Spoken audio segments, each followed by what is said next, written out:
Many children don't know how to communicate, don't know how to make eye contact, don't know how to use reciprocity or empathy. They don't know how to rough and tumble anymore. So then when they rough and tumble, it's just way too hard. They kick and hit, but they don't mean any harm. They just don't know any better. Like they're just learning that from whatever they're watching.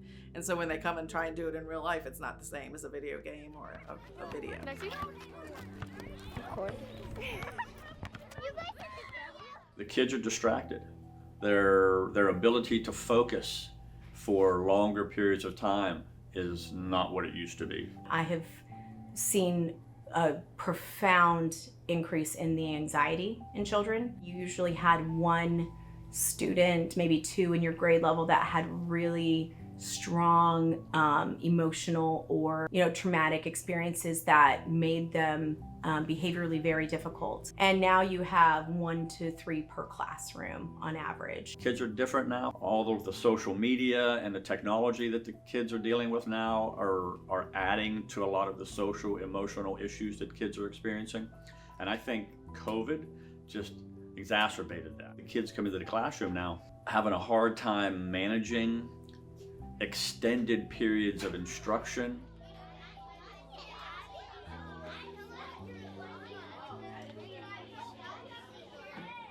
These kids were in preschool during COVID. So they were 2, 3 years old during COVID. They had no peer interaction, none.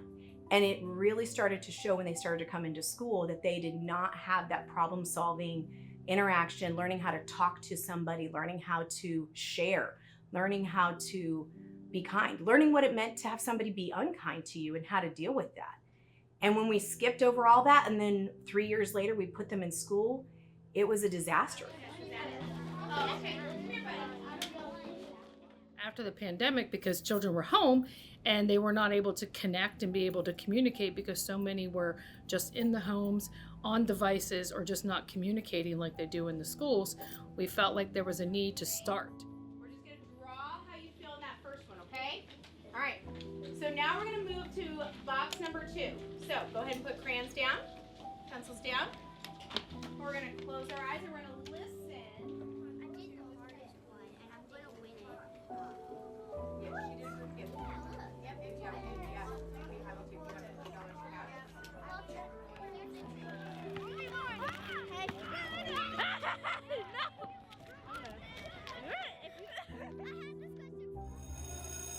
There's a lot of talk these days about SEL, social emotional learning.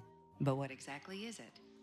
Social emotional learning is the process of learning social and emotional skills.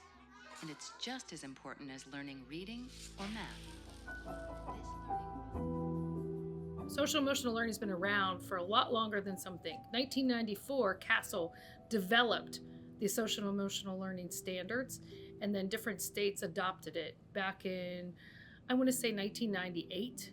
And then in 2016, many were starting to utilize it more.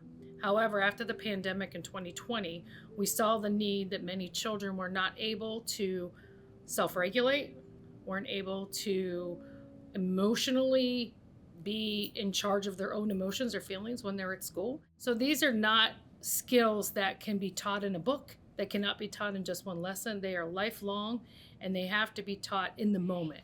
You're not going to draw or write anything yet, okay?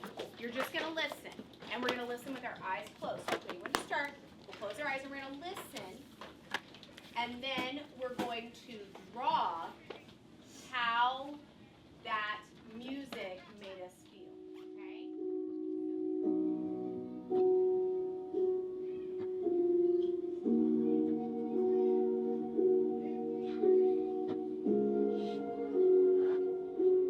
The idea of social emotional learning has always been in the curriculum in some way in every school that I've worked in every year. The whole overall idea was teaching children problem-solving skills, interaction skills, being aware of feelings, how to deal with those things, and interacting with each other in a positive way. In box number 1, I want you to write or draw. It can be a doodle, a scribble, whatever color that you feel, the color that you feel. And I want you to draw that. I'm going to give you about 30 seconds to draw that in box number 1. I love your color usage.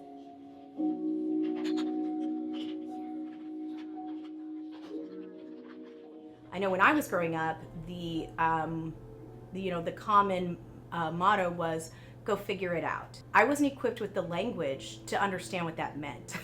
I just knew I knew what the end goal was, but I didn't know the steps to get there. And so establishing really good language for students to learn how to talk about anything, whether it's in problem solving or their emotions when they're having an emotional situation, it's helping them to navigate through something that unless we help them get tools to do that, they can't really work through those. Or, what's a tool? What is a tool we can use to change our feelings or emotions, Jack? Music. Music is always a great tool, okay? It is always a great tool.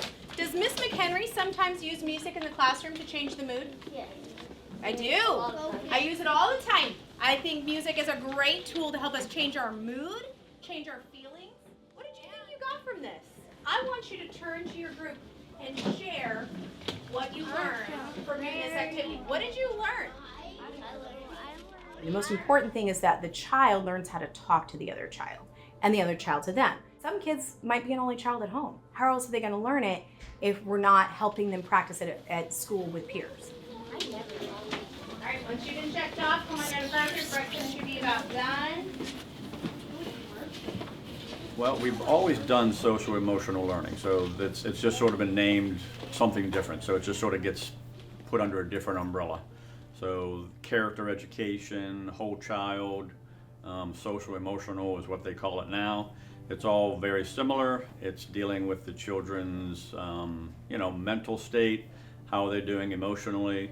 I don't think they should need to rely on the teachers to do that. As a math, science, and social studies teacher, which is what I am, my priority is for those kids to pass those SOL tests. And the time that we have to teach those subjects is tight. I think the parents should be the one that are the main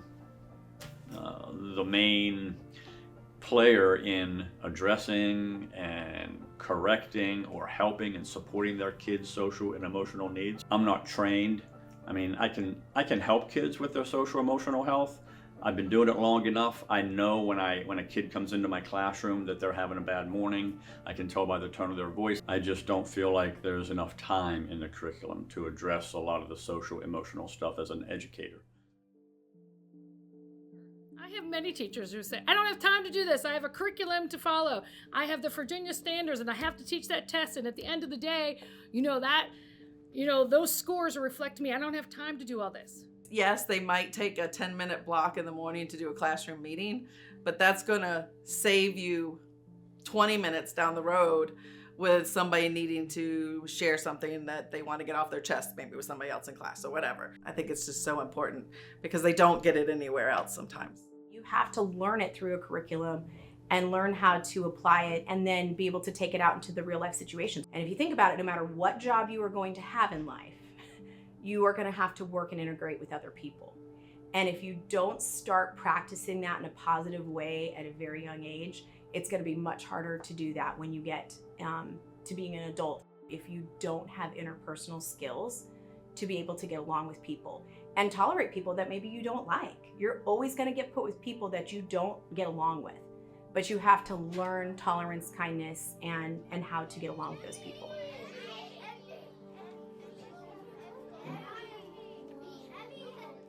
I know a lot of parents enjoyed that because they would come to us and say, you know what, that was a great conversation. That allowed our families to talk.